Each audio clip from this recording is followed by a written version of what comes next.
Lukas 19. Jesus het in Jericho gekom en was op pad deur die stad. Daar was 'n man met die naam Saggeus, die hooftollenaar, 'n ryk man.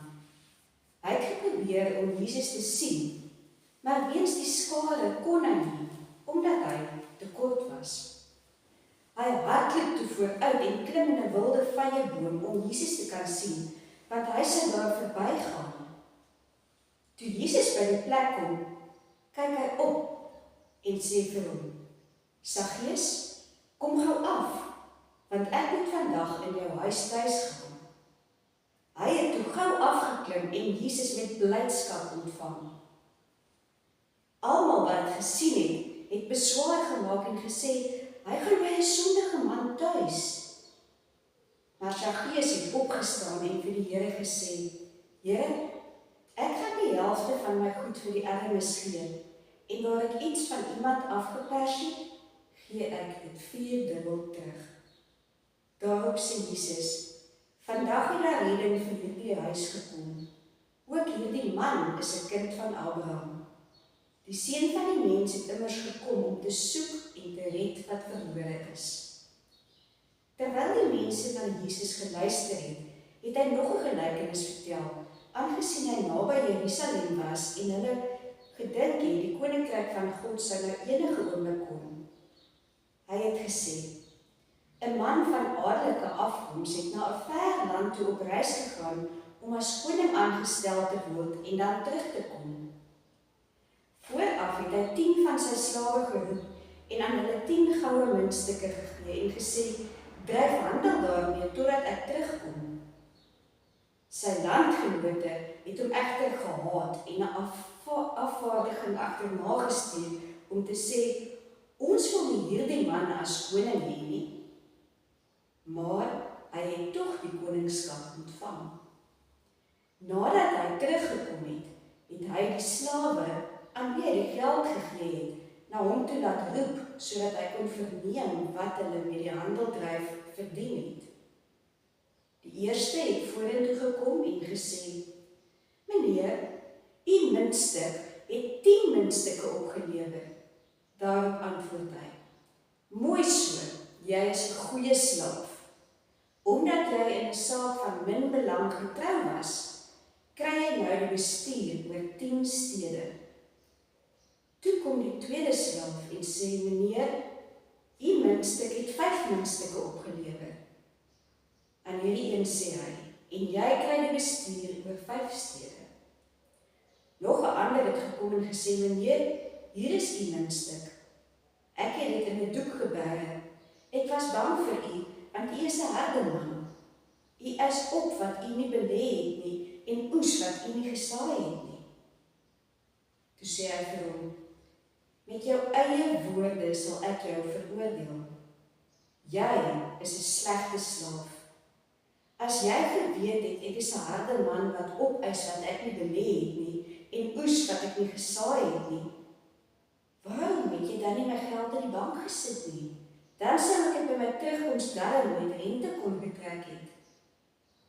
Daarom sê hy vir die wat daar staan: vat die muntstuk van hom af weg en gee dit vir die een wat die 10 muntstukke het.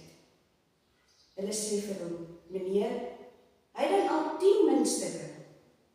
Maar hy antwoord: ek sê vir julle, aan elkeen wat het sal meer gegee word, en vir hom wat nie het nie, sal ook die bietjie wat hy het weggevat word.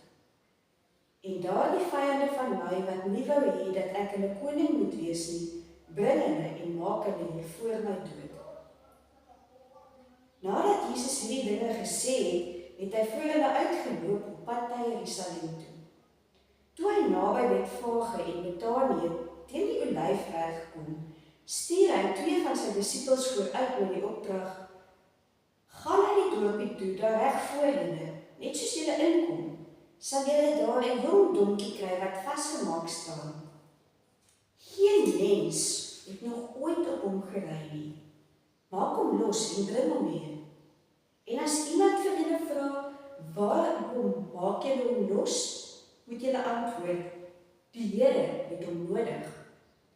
Die 2 wat gestuur is, gaan toe en kry alles net soos hy vir hulle gesê het. Terwyl hulle die donkie losmaak, vra sy eienaars vir hulle, waarom maak julle die donkie los? Hulle antwoord, die Here het hom nodig. Toe bring hulle die donkie na Jesus toe. Daarna gooi hulle van hulle klere op sy rug en help Jesus opklim. Terwyl hy aanry, het hulle van hulle klere op die pad oopgegooi. Toe hy naby die stad kom, teen die afdrand van die Olyfberg, het die hele skare juigende volgelinge God uit volle bors begin prys oor al die wonderwerke wat hulle gesien het.